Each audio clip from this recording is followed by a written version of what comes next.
My number one battle is, Mr. Felix, I love what I see here. Hey, this is really cool. Wow, this is a 1.2 million dollar piece of equipment I could operate.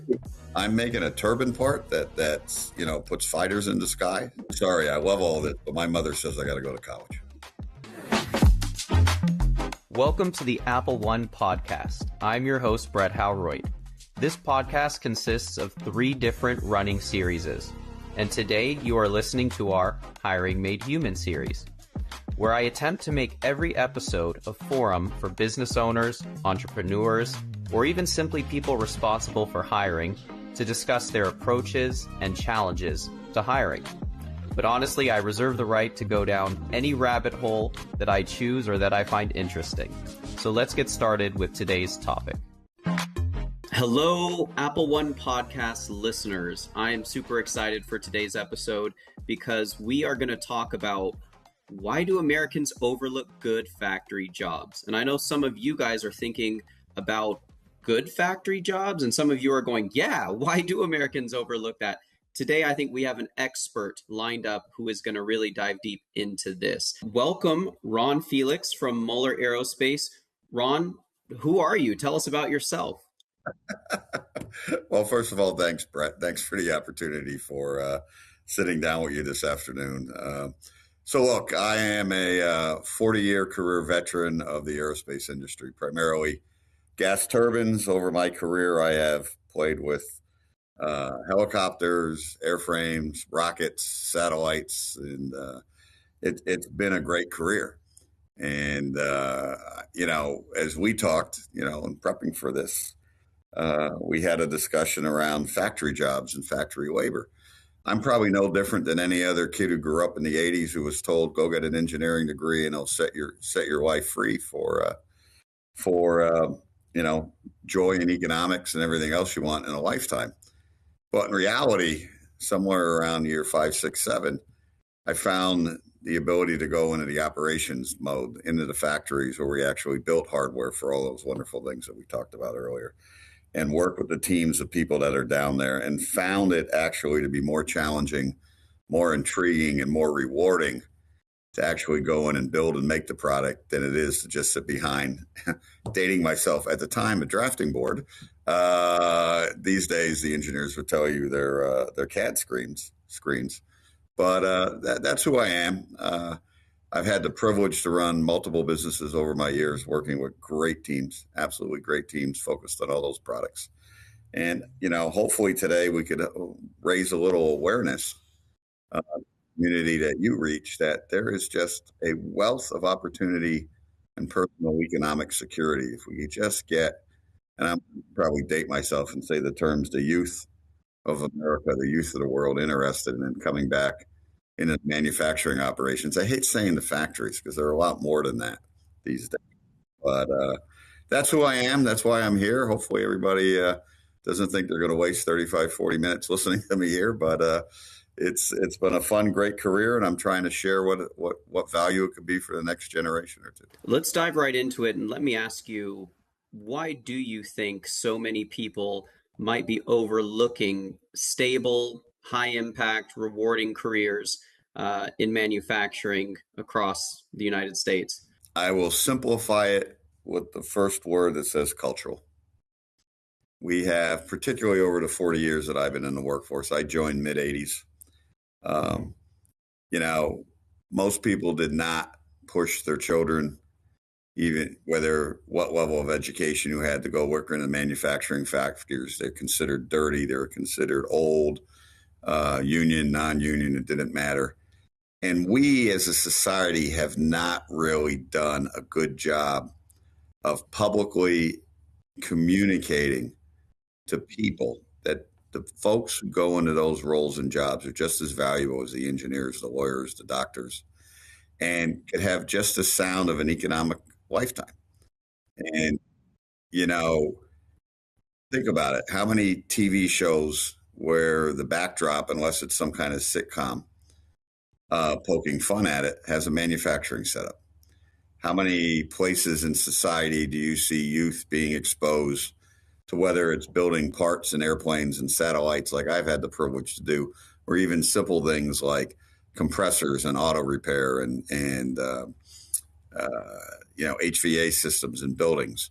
We don't recognize, particularly in America, that there is a place for everybody across a wide diversity of skill and technical ability that could allow people to have good paying jobs and have fun with life and do what you want to go do in it.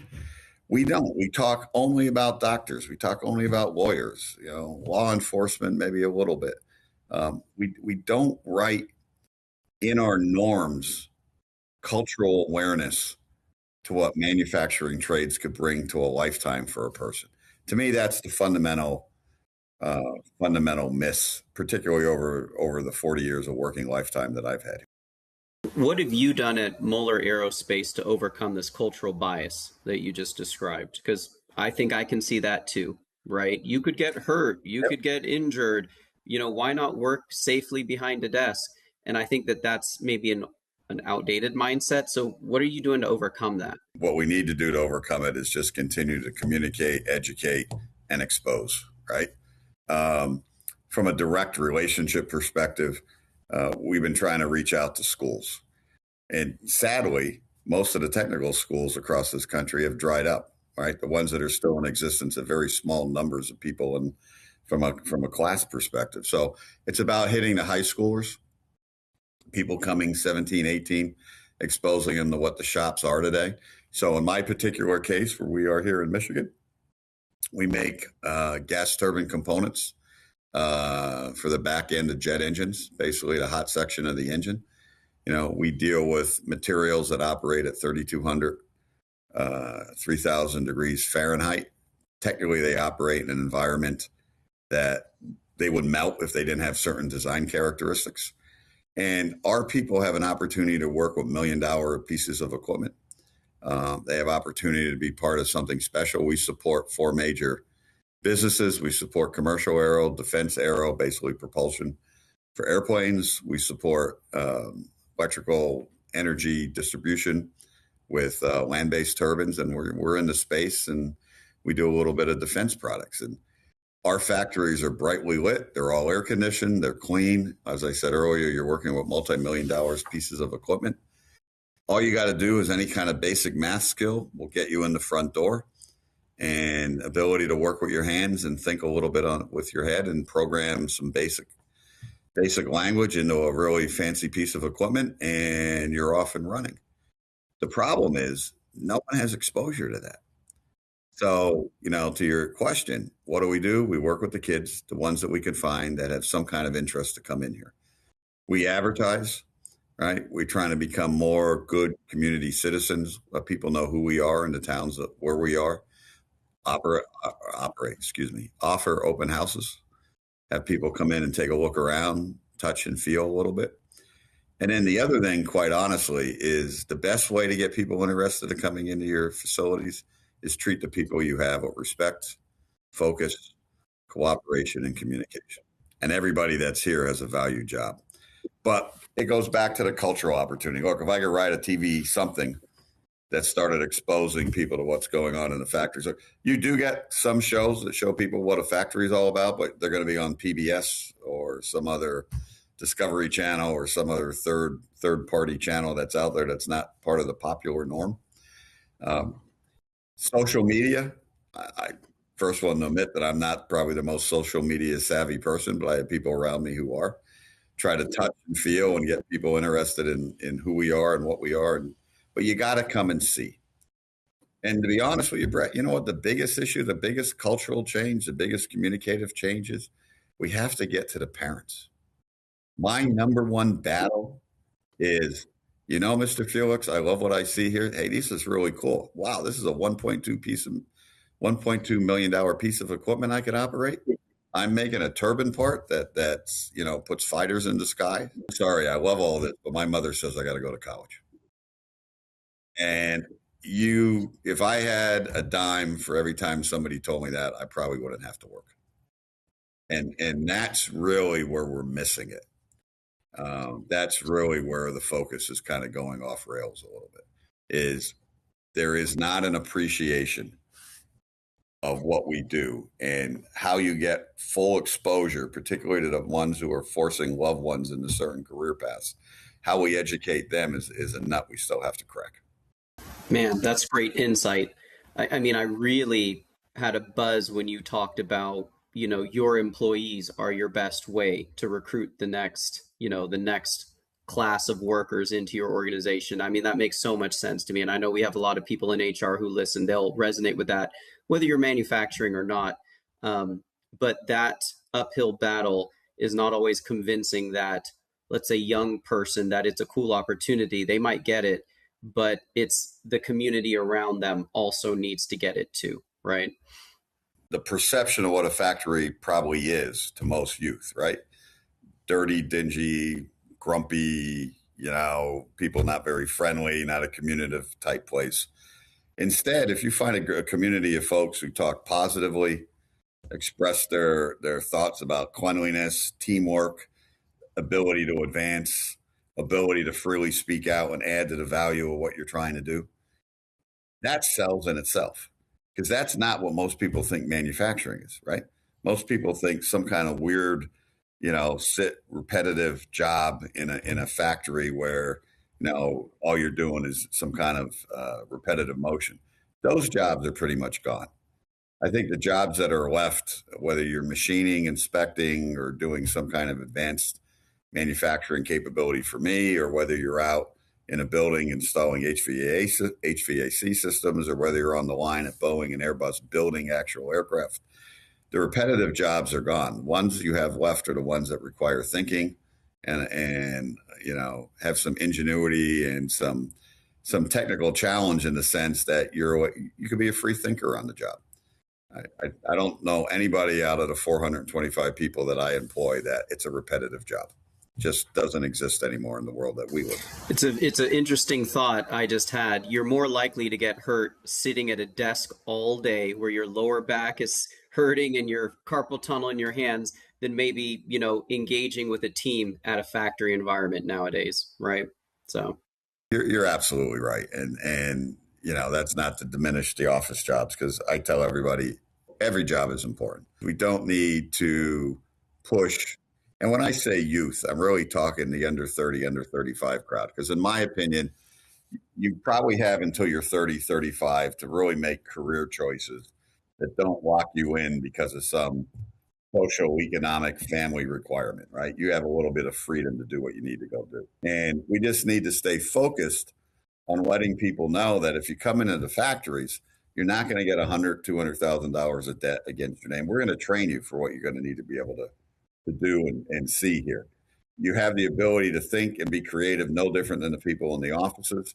And to be honest with you, you asked, what are we trying to do differently? One of the things that we haven't solved the problem with yet, but we're even trying to get rid of that 1950, thou shalt start at 6:30, thou shalt end at 3:30, thou shalt end at midnight. If you're 6 minutes late, we're going to dock you for points.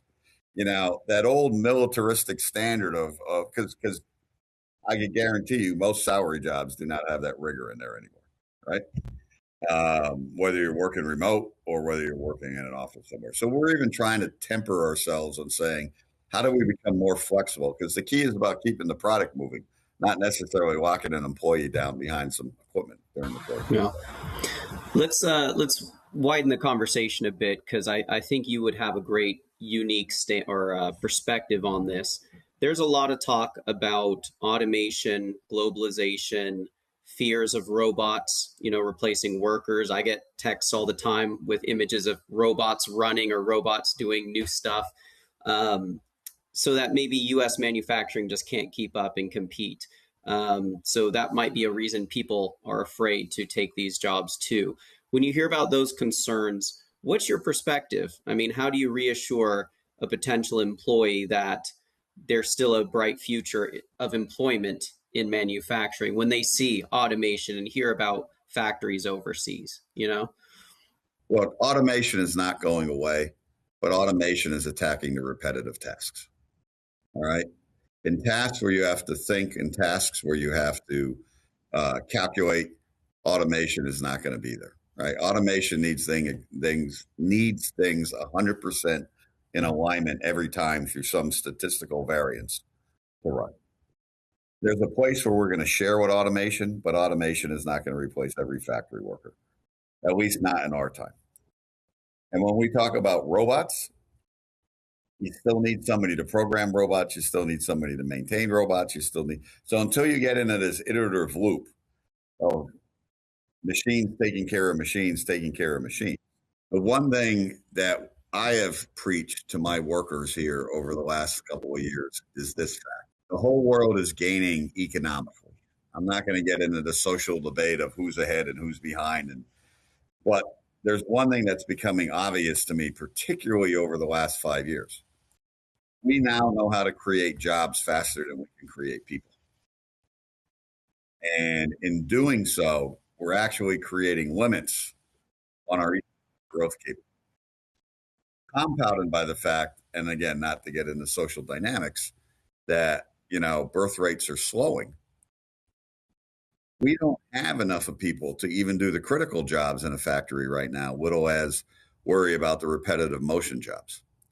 So the automation is pretty easy. There's a place and a time for everything, at least for the next 10, 20, 30, 40, 50 years. Okay, I can't speak out to what technology might be invented 50 years from now that might outdate my words. As far as global outsourcing, I could tell you, talking to my peers in Europe, Japan, a little bit of Southeast Asia, labor is getting just as tight as it is in the US. Still might be a little cheaper. That's true. All right. But there's logistic costs that people are slowly figuring out. Like, I live in a global environment, right? A gas turbine engine for a jet engine, gas turbine engine has parts made all over the world. Everybody chased cheap labor in the 80s and the 90s. But guess what? You got to put it on a FedEx flight to get here. You still got to run it through customs. We don't even want to get into the whole mess around tariffs. There's just so many hidden costs that you ask yourself, does it really make sense to take labor away from the core assembly of the product? Now, the good news is the world is growing economically, that these products will be built in a lot of different places around the world. But you're still running up against the same paradigm that I just mentioned, is labor is tight everywhere, particularly labor who wants to get into this type of skill set, because you still have the same problems in Europe, maybe not as much. You still have the same problems in Japan, Southeast Asia, where everybody's trying to get the white collar executive job, right? Everybody's trying to be, get the MBA and some quick road to success. It's not going to happen for the large bulk of the population. And I don't want to say we need to take care of the people at home. We have more than enough of the opportunity to the people at home. Where you live, where you decide to live, is always another sociological aspect, because the jobs are not evenly dispersed across the country, right? We all know there's areas of the country where there are not job opportunities. I happen to be in Michigan. I have 2 facilities, one outside of Detroit, one up near the Mackinac Strait. Those who know Michigan, it's the top of the glove. I need 100 people this year.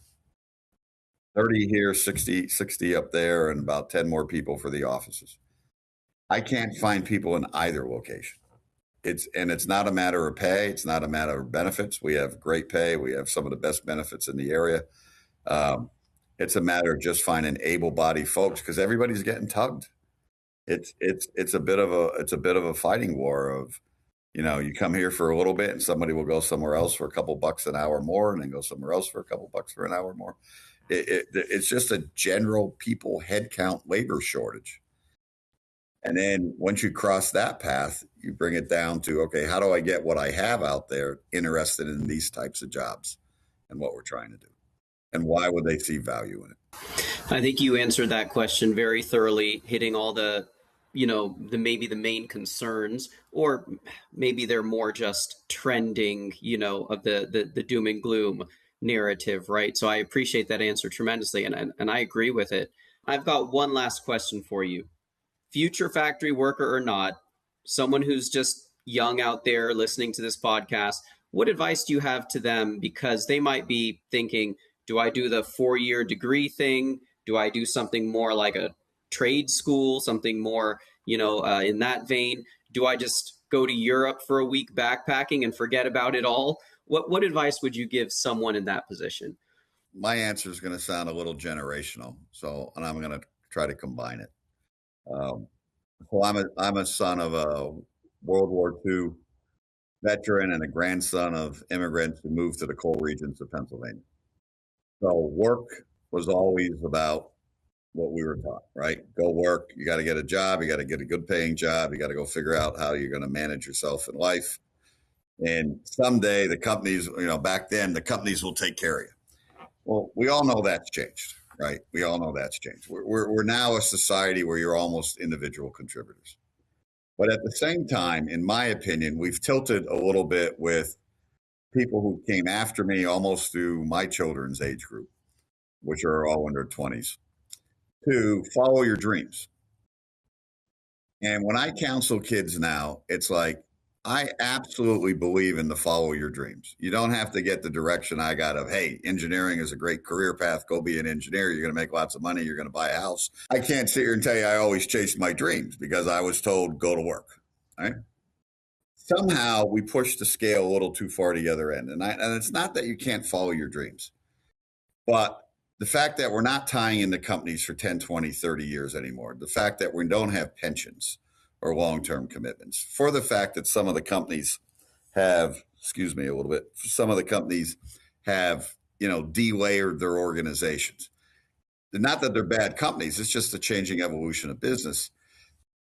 I counsel kids, you have to have a personal responsibility of understanding how you're going to keep some economic foundation around your life. And what I mean by that is some ways of making money where you're not supportive on somebody else or society or somebody else to take care of you. Because as I go into my twilight, this is my 41st year of working, right? So I probably got another, if you ask my wife, 1 year, if you ask me, 5 to 10 years left. All right. But it was always about, how do I make sure I'm not putting my family at risk? How do I make sure I'm not putting myself in a perspective where there's going to be some kind of hardship? Now, sometimes the world deals you cards that you just have to go play. But sometimes I think the youth of today thinks it's easy, that you don't have to work through certain skill sets, that everybody will get promoted up to boss right away, that they're going to be taken care of somehow. And I think that's part of the reason why we're passing on some really, really good jobs that are out there. Because it's not the instantaneous president job or the route perceived to be the route to the instantaneous president. It's not perceived that a route that I'm going to make my first $1 million by 30, right? Those jobs are lottery tickets. So coming out of school, yes, chase your dreams and things that you are passionate about, but also make sure as you do that, you're setting up some kind of economic foundation that, first of all, you got to take care of yourself. And then someday, hopefully, if that's where your career goes, take care of family, a wife, husband, whatever it is, children, and not forget that responsibility to being a providing citizen of this world. And that's how I counsel the kids. The other thing is the easy one. Never be afraid of any job. My biggest surprise in my career was having an opportunity to take jobs that I would have said 2, 3, 4 years earlier, no way, no interest, don't want to do. The world is just full of opportunity, tons of opportunity. Don't be afraid to try. Be yourself when you try. Don't try to emulate people. Don't try to copy people. All right. But if you could combine what you like and taking on challenges and not be afraid of challenges, you'll do very well in life. There's a tremendous amount of opportunity. The last one that I keep telling kids too, and all laugh at me when I say it, is chase the cool bosses, the cool jobs, and the cool places. Because the masses are chasing the cool jobs and the cool places with the cool companies. I have made the most money working for most of the bosses that nobody wanted to work for, doing jobs that most people didn't think were in the cool scene. Just led to one opportunity. Because you know why? People see you as a team player. People see you as not about me. It's about the team and the company and the program or whatever it is that we're trying to, as a group, get together to be done with. So that's my advice and counsel. Be yourself. Don't be afraid. Make sure you have an economic structure. Try anything and everything. And, uh, don't always face where the masses are going because they're not always right. We know that's right. Well, that is wisdom. Ron Felix, thank you so much for joining the show. I think that this content will definitely impact some people, whether they're employers or potential employees, in the right way. So I much appreciate your time. And try to stay warm up there in Michigan. I can only assume it is quite frigid. I was going to complain about the weather here in California, but I will actually hold my tongue because it's not snowing. It's an early winter here in early December, and we need to stay warm. So, Brett, thank you for the opportunity. It's been a lot of fun. I appreciate it, and if I could ever help again with something else, just let me know. Subscribe to the Apple One Show on Spotify or Apple Podcast and never miss an episode. Stay ahead with the latest career insights and HR trends and be the first to know when new content drops. For more, visit appleone.com/podcast.